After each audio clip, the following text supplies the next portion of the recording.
All right, welcome back to the channels. In this video, we're going to talk about Terence Crawford and being called out by Josh Taylor, saying that Bud is there for the taking. He must think that he's easy pickings. Let's talk about that in this video.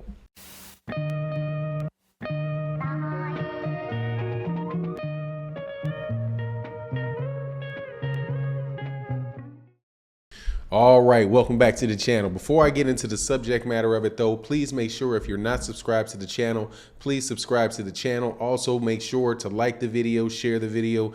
It would be greatly appreciated. So let's talk about this one. This is Josh Taylor, who is the 140-pound undisputed champion. And he is calling out or saying that he wants to fight with a former 140 undisputed fighter and current WBO 147-pound champion, Terence Crawford. Now, this is something that I predicted would be taking place for a while. This is something that Bob Arum also talks about. So this is a very real circumstance, very real chance that Josh Taylor will fight Terence Crawford. Now, both of these fighters have fights coming up. One is against, I think Jack Cottrell is the fight for Josh Taylor, and Terence Crawford, provided everything actually works out, he has a fight with Sean Porter. But after that, that's when I believe that Josh Taylor and Terence Crawford have a high likelihood of taking place. And for Josh Taylor to say that he believes that Terence Crawford is there for the taking, that sounds almost like he's talking like out of the mouth of Bob Arum, because Bob Arum is the one that is pushing this fight after Sean Porter. He wants Terence Crawford to fight Josh Taylor. But first, just a little bit about Josh Taylor. He's a serious threat to Terence Crawford. He has very solid wins. He beat Regis Prograis in that Super 6 tournament to unify at the time I think the WBC and the WBA and the IBF. And then he just fought and beat a very highly regarded Jose Ramirez to unify when he beat him for the WBC and the WBO belts. And now he has to fight Jack Cottrell. But after that, he would be in a position to do what it is that Bob Arum has been asking about, which is to have a fight with Terence Crawford in Scotland. Now, why would Bob Arum want to have that fight with Terence Crawford in Scotland?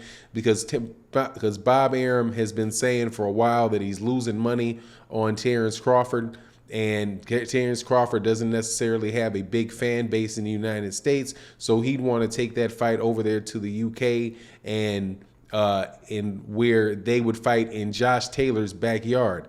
Now if you're familiar with how boxing works and all of these kind of scandalous scorecards, like for example the one with Michael Fox and I think he pronounced his name Maestra, and when they had that hometown judge, even though the fight was in the United States, had a Venezuelan judge that scored the fight, lopsided for a guy that most people thought actually lost the fight. You know that that hometown cooking is something that is very real in the sport of boxing. And I don't believe Bob Arum is going to take Terence Crawford over there to Scotland to have him beat his golden boy, the guy that is an undisputed champion at 140, and not have him switch out that belt, the WBO belt, the whatever Bob order belt, at 147.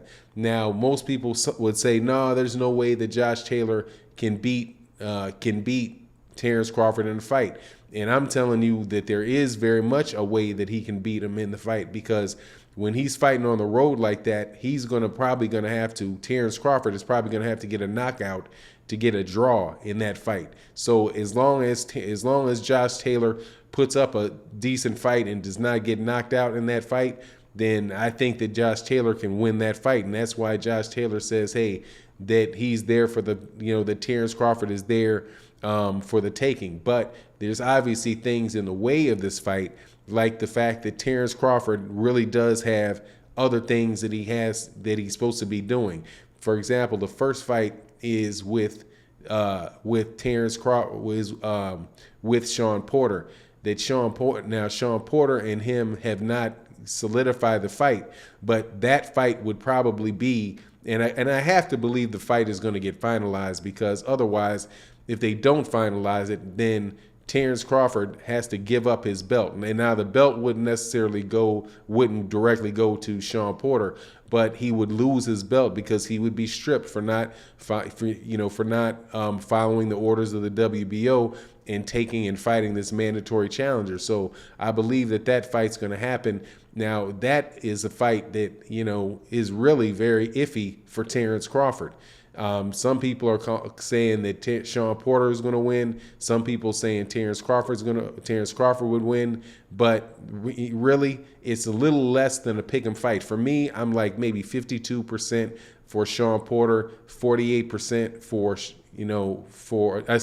52% for Terence Crawford, and 48% for Sean Porter.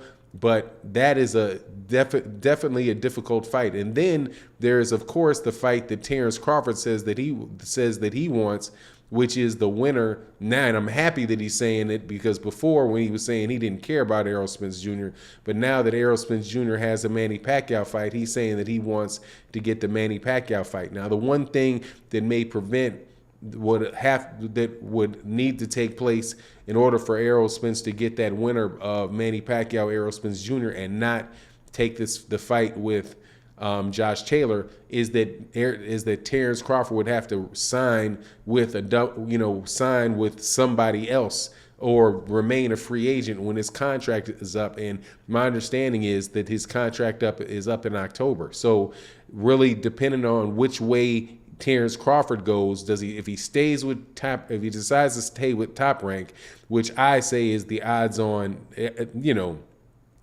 lot of people are risk adverse, and if you're making a lot of money in one situation, you may be willing to sit there and continue to make more money in that situation. And so I'm leaning towards Terence Crawford staying with Top Rank.